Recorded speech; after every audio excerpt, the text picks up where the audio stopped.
Chapter 9 May Be Love at First Sight 30 April 2009. The rest of the month passed without any problems. Minato was actually surprised to see the end of the month arrive. Was time really moving this quickly? He recalled the events of the past few weeks and noticed a steady amount of friends he had made. I didn't even notice.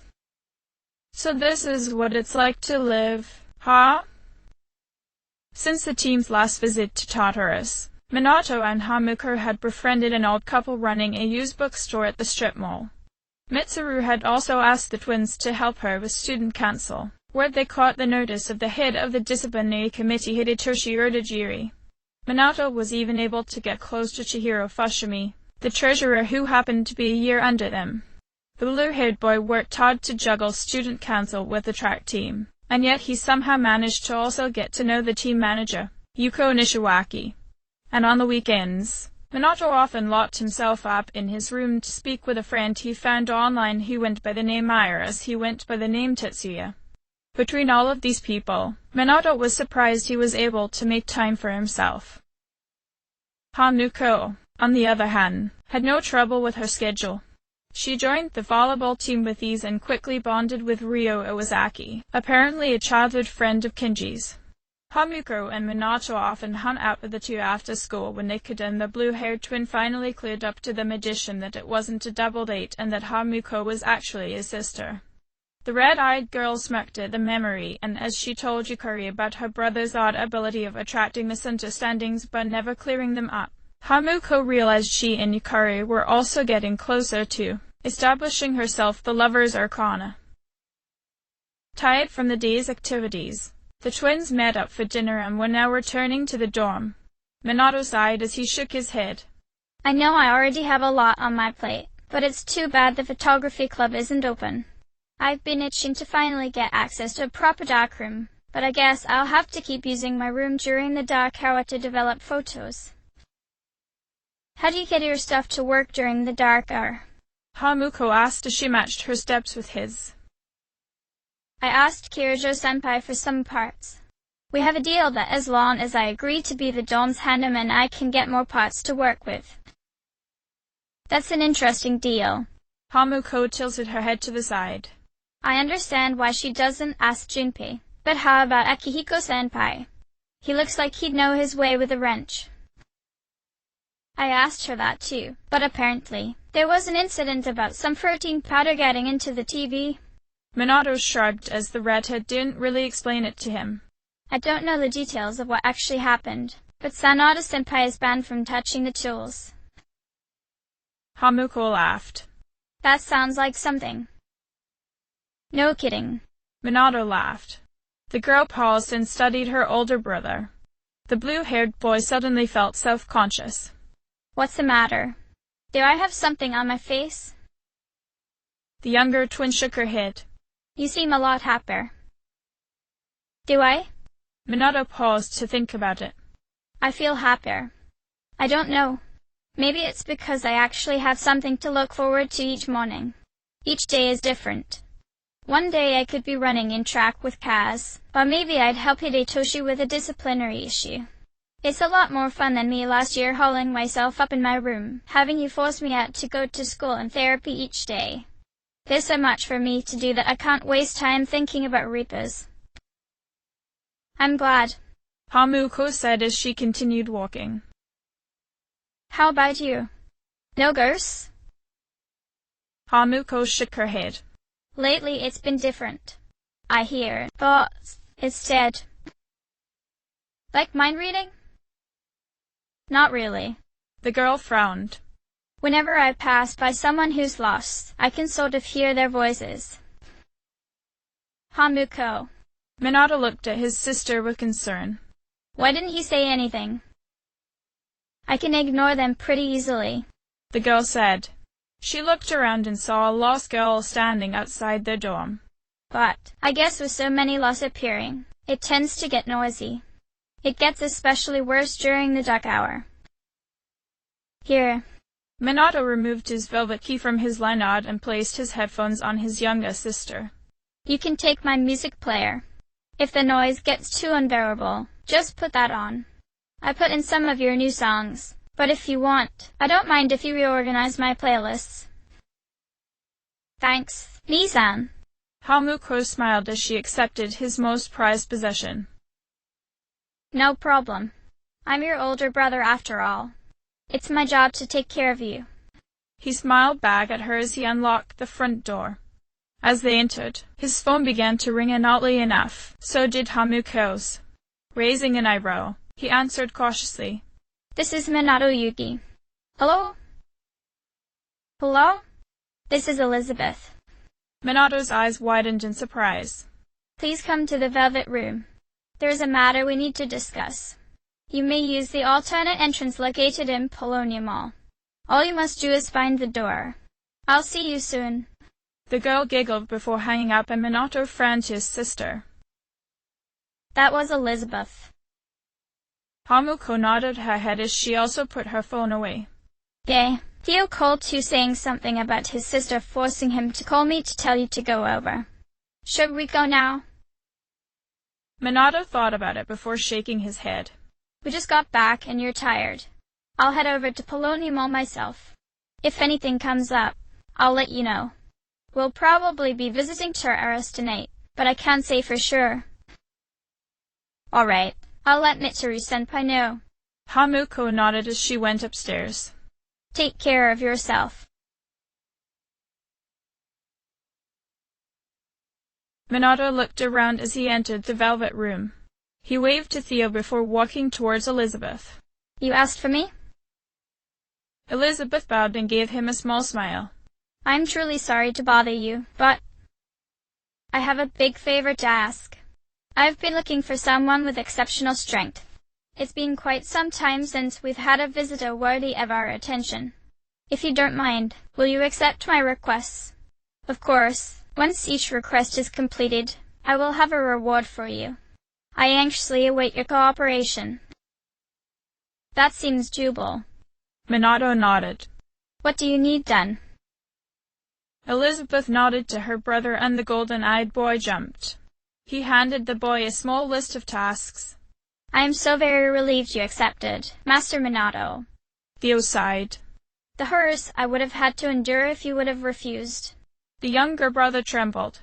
No need to worry, though. The requests will remain within the limits of your skill. Minato tucked the list away in his pocket. We'll get it done. No problem. Yes, I'm certain you will, Elizabeth said with a smile. Good luck. Theo slightly bowed. Please tell your sister that we await her next visit. The blue-eyed boy curtly nodded before exiting. As he came out of the alleyway, Minato noticed the door to Club Escapade. He invited himself in, curious to see if his fortune had changed. You're back. Den Mother smiled at him. Would you like to know your fortune? Yes, please. Minato nodded as he took a seat across from her. Very well. The crystal orb turned pitch black as a silver line bisected the darkness. A long rail under the empty sky. Minato swore he saw the image of the monorail. On it stands youth in disarray. You seem to live a tumultuous life. What do you see at the end of the rail? The train ran its course before coming to a stop and shifting into a shadow and then reaper. The images soon disappeared, and Minato could only continue to stare as he felt fear begin to well up inside him. Farewell, then. May your future be bright. Thank you, Minato said as he rose from his seat. He carefully made his way out of Club Escapade, being sure not to stumble over his uneasiness. He took out his phone and quickly texted his sister. Tartarus. The net. Okay. Just tell Senpai. H. Minato contemplated whether to share what he just found out with his sister, but soon slipped his phone back into his pocket. She wasn't very big with fortune-telling as he was, and she'd only say he was worrying over nothing. The boy kept the woman's reading in mind, though, as he returned to the dorm to prepare for a long training session within Tartarus. 1 May 2009. Minato waved as Yukari smiled at him from the gate. Beside him, Hamuko cheerfully jumped up. Morning, Yukari. Morning. It's getting warmer. Yukari looked down at their winter uniform and Minato tugged on his collar in discomfort. Well, it is May already. It's amazing how time flies. True. Minato shrugged as the three started towards the main building. So much has been happening. You know, it doesn't seem like the number of apathy syndrome cases has been decreasing lately. We're the only ones who can fight the shadows, so I guess we should train more, so that we're ready if anything like that comes up again. Me especially. I don't want to be a burden on everyone else. You don't have to really worry about that. Hamuko shook her head. We're all in this together, and if anything, all responsibility falls on the leader. The girl slightly turned to look at her brother. No, you shouldn't have to take it all on yourself, Yukari said to the girl. But it's true. Minato shrugged. Whatever happens, it's the leader who bears the burden of responsibility. All those following the leader are only accountable for themselves, but a good leader is one who can properly bring the team together collectively as a whole. Hamuko understands that, so don't worry about it. You sound a bit like Mitsuru-senpai, Yukari said with a frown. Well, she's the official leader of SEAS, the boy pointed out. Whether or not she leads the charge on the field is a different matter altogether. After all, that goes under my, Hamuko's, he quickly corrected himself, jurisdiction. But you're also co-leader, Hamuko reminded him. Meaning I'm your first means of support for when things go downhill. He paused when he saw Hidetoshi arguing with a student. Speaking of which, I've got to check something out. I'll see you in class. The two girls watched as he headed towards the disciplinary committee officer. Yukari shook her head. I don't know whether to be impressed or worried about your brother. I wouldn't worry about him, Hamuko reassured her. He's just overthinking things as usual. I hope.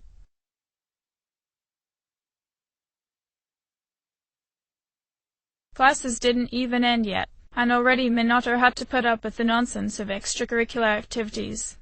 Minato quickly got up from his seat to deal with important student council matters regarding the class. Hamuko, being Toriumi's favorite of the two, remained in class as he was specifically sent to take care of the paperwork regarding Class 2F. Being a Friday, Mitsuru and the other officers came in early. The student council president seemed confused as to why the proper papers she needed to look at for the day were never given to her and was now snapping orders at everyone to search for them. As it turns out, someone had misplaced an entire crate of files that Mitsuru was to go over to prepare for the year's school festival. The festival may have been months away, but proper planning would help ensure that nothing went awry. That and the student council president had to approve all of the events every club and class wanted to hold, and it would take a while before Mitsuru could properly evaluate whether something like a beauty pageant was a good idea for the school to hold. Odajiri, I want you to speak with Ekuda for permission to search the teacher's lounge. Fushimi, go to the faculty office and search there. Yuki, any other suggestions? The blue-eyed boy crossed his arms as he tried to deduce where the files were. Senpai, didn't you hand them over to the vice president during the last meeting? Of course. Mitsuru nodded to him. She looked around the meeting room but couldn't find her second-in-command. It looks like he's not here today. Fushimi, while you're in the faculty office, try to get his contact information. I'll give him a call myself to ask for the location of those files. As the rest of the council dispersed, Minato let out a disgruntled sigh. Such a mess could have been prevented if the vice president was more capable, he muttered to himself. While I completely agree, what's done is done, Mitsuru said, making the boy jump up in surprise. Senpai. He cleared his throat as he recollected himself. Sorry, I didn't mean to speak badly of the vice president.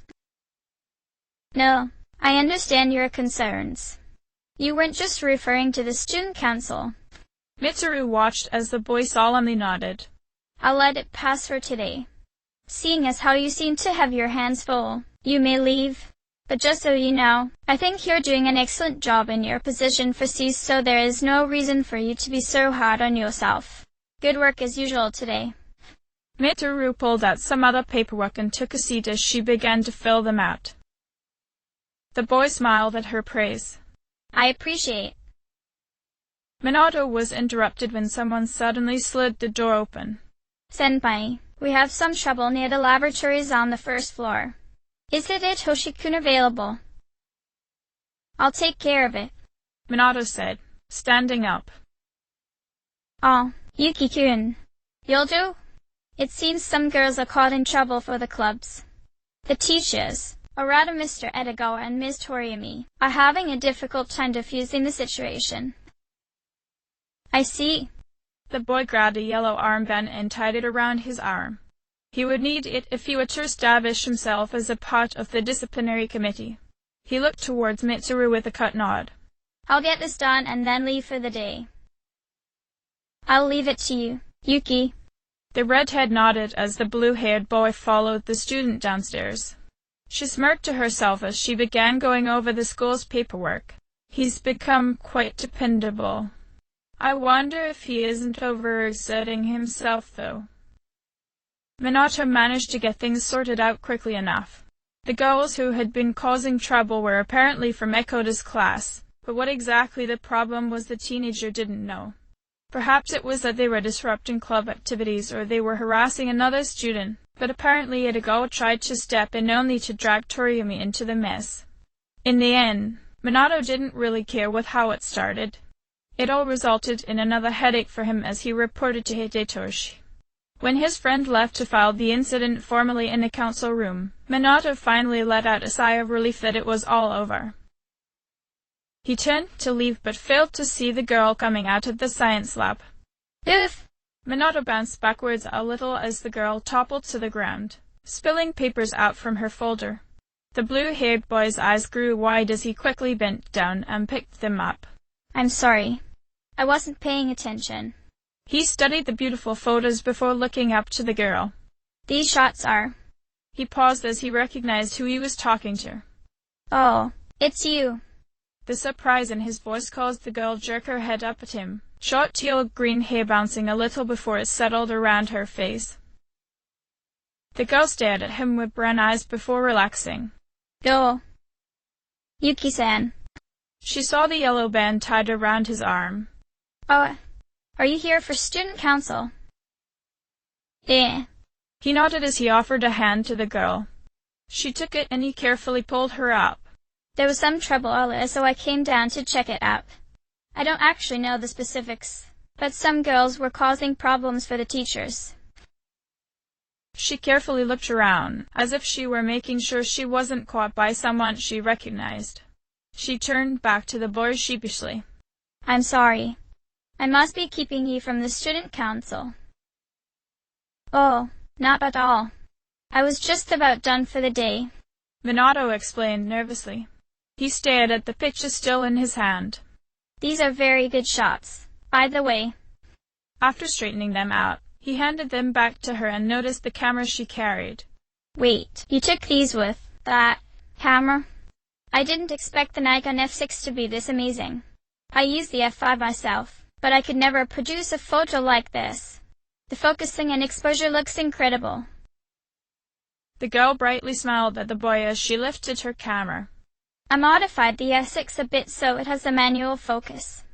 A bit more tinkering and I managed to get its autofocus to work in conjunction with my changes. The same goes for the exposure and shutter speed. And thanks to its newer features. The girl's face suddenly went red. Sorry, this must not be interesting. No, it's fantastic. Minato's eyes were wide in amazement. I get what you're trying to do and it makes sense. He crossed his arms as he considered the camera in his room. I heard the F6 is much lighter and seeing how its size is smaller than my F5, I believe it. The F5 is also very power intensive, so I can't really carry it around as much as I like. Did you consider using lithium batteries to relieve some of the weight? The girl suggested. The boy nodded and sheepishly chuckled. Yeah, I did. But considering there's not many places that sell them, I keep a spare set of regular alkaline batteries instead. I might have found something else I could use as a viable power source, but I'm still testing it before I'm certain I should apply it to my camera. That's understandable. The girl responded, lifting her gaze to consider something else. There is one thing I like about the F5 more than the S6, and that's its mirror-up function. That and its auto-focusing is much faster. Since I modified the focusing on my camera, it's a lot slower than I would like, even compared to a normal S6. Maybe if you... Minato was interrupted by a ringing coming from his pocket. His phone vibrated against his leg and he took it out to see who it was. He frowned when he realized it was from his sister. Sorry, I have to take this. He put his phone to his ear and quickly responded with an annoyed scowl. Hello? Hamuko. What is it? You know you just interrupted me while I was in the middle of something. No, it wasn't for student council. Well, it was, but not now. Okay, I'll head back to the classroom now. You know, you're very aggressive for a girl. No, that is not what I love best about you. Fine. Give me a minute and I'll be there. He hung up his phone and gave the photographer an apologetic smile. I've got to go. Again, sorry for bumping into you. I'll see you around. Yes, I hope we can talk like this again. The girl's smile slowly faded as she watched the boy disappear up the stairs.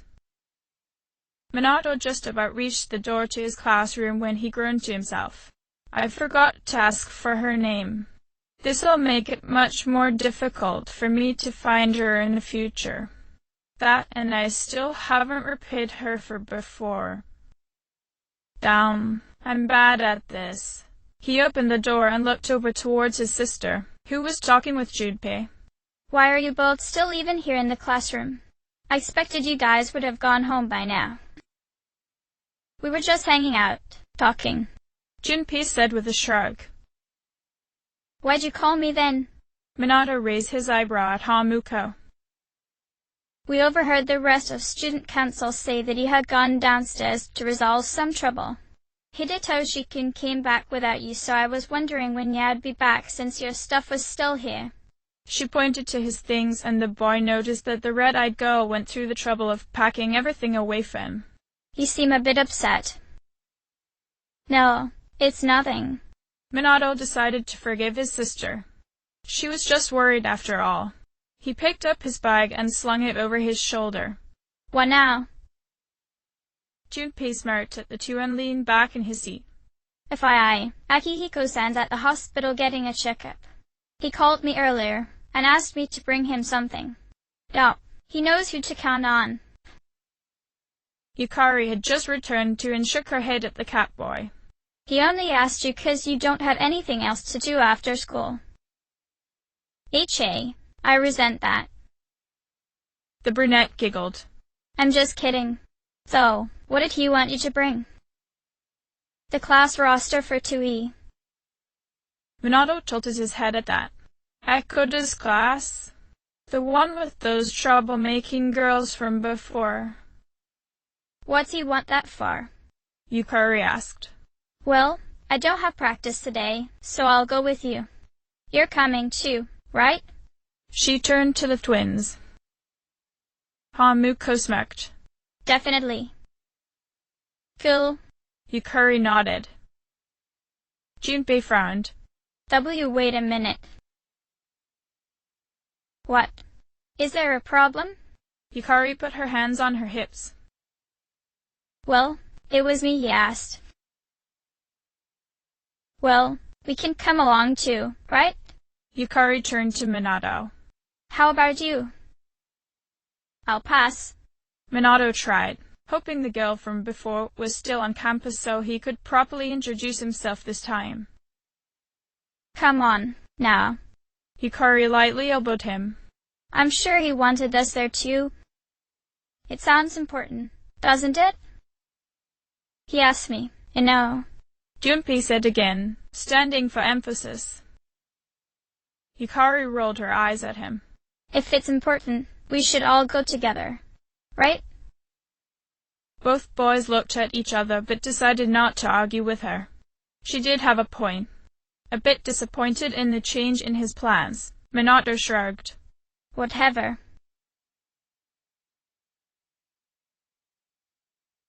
Hamuko followed Junpei into the room the nurse told them Akihiko was in.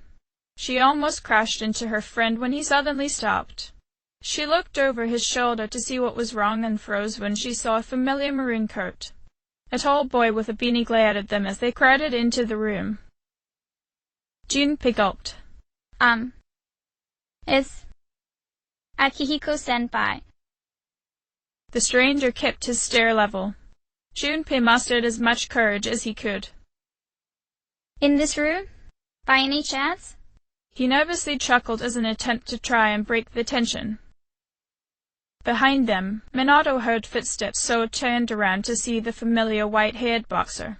What are all of you guys doing here? Yukari brightened at the sight of him. We came to see you, but it doesn't look like anything's wrong with you. I'm just here for a checkup. Akihiko reassured them. Hamuko was only half paying attention because she was more concerned about the strange visitor in his room. She held her breath as he stood up. For some reason, he didn't rise to his full height and instead leaned forward like a hunched old man. Is that it, Aki? He said in a rough voice. Yeah, thanks. Akihiko nodded. He must be close to Senpai, Hamuko thought. Titch. I don't have time for this shit. His attitude is worse than Nisan's. Hamuko smirked as she eyed her brother beside her. The boy came towards them, and the 4 juniors quickly got out of his way. He paused as he passed Hamuko and met her gaze. You. She stared back, mesmerized by his stormy gray eyes. Beside her, she felt Minato tense up as he glared at the taller boy. You've got a problem? He asked in a low, challenge-filled voice. The older boy shifted his gaze over to the blue-haired boy and his expression changed slightly. Minato stared back, but his eyes widened a little. The Reaper behind him. He already knows. The junior backed down a bit, but gave the older boy a knowing frown. The jacketed boy seemed to understand what went on in the younger boy's mind as he turned to leave. Never mind, he muttered as he left. Hamuko continued to stare after him until she could no longer see the ends of his coat. Junpei turned to Akihiko nervously. Who was that? A friend from school. Akihiko frowned. Sort of. You know how the number of apathy syndrome cases has been increasing. Well, he knows a few people who are suffering from it, so I was asking him about it. Hey Junpei, did you bring what I asked? Smiling victoriously, Junpei slipped to his side, waving the folder in the air. Of course, senpai. Sorry for the trouble. The boxer nodded. Well then, let's get going. He took the folder from the junior with his injured arm. Oh, you shouldn't move your arm. Junpei managed to splutter out. It's nothing. I've wasted enough time already. Akihiko's expression darkened a bit. I need to get back to my training. Hamuko paused when she saw a pale light appear behind the senior. By the way, senpai. Yukari began. Why boxing? You mean, why did I choose that sport? Well, Akihiko frowned to himself. It's not the sport itself I like. I just wanted to learn how to fight. I know what it's like to feel powerless. Hamuko continued to stare as the light took the shape of a little girl. And I don't want to feel that way again. Besides... Hamuko was slightly startled when the girl disappeared and Akihiko jumped to his feet with a smirk. I'm curious to see how strong I can get. It's like a game, only I'm competing against myself. That's an interesting way of looking at it. Junpei smirked. You know, I'm into games too. Yeah, video games. Yukari rolled her eyes. Oh, but I like fighting games too, Junpei pointed out. Whatever. Yukari sighed. Hamukuro giggled at that as she tried to get the image of the little girl out of her mind. You almost sound like Nissan. Hey, that wasn't what I was trying to do. Yukari's face became slightly red as she looked over towards Minato. You get it, right? The blue-haired boy was staring out the window, focused on a figure outside wearing a long maroon cloak. Half paying attention to the flow of the conversation, Minato let out a long sigh. Whatever, he muttered as the Reaper patiently tailed the tall boy.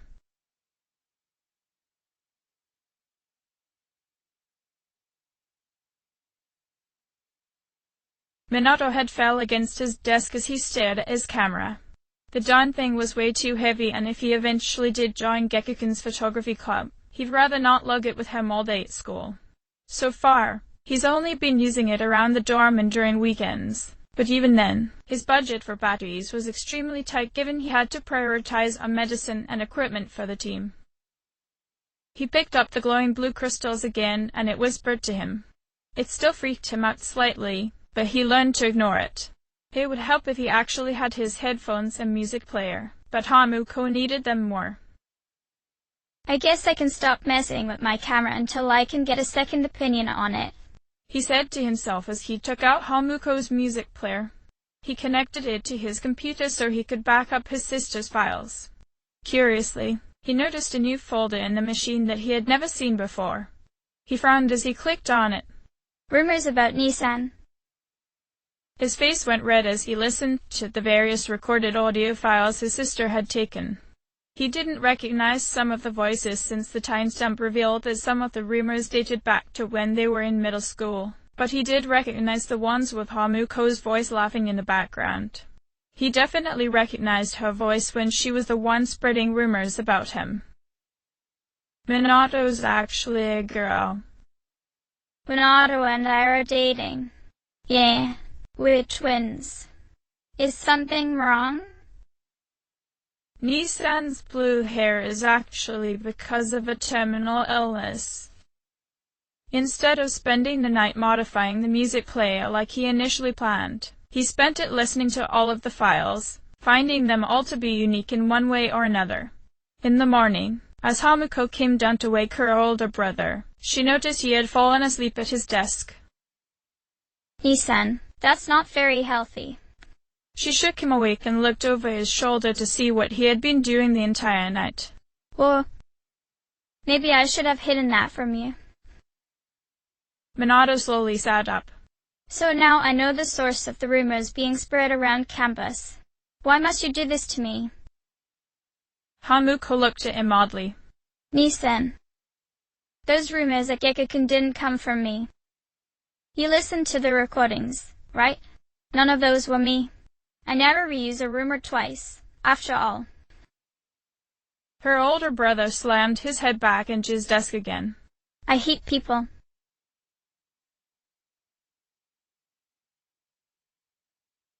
End of chapter.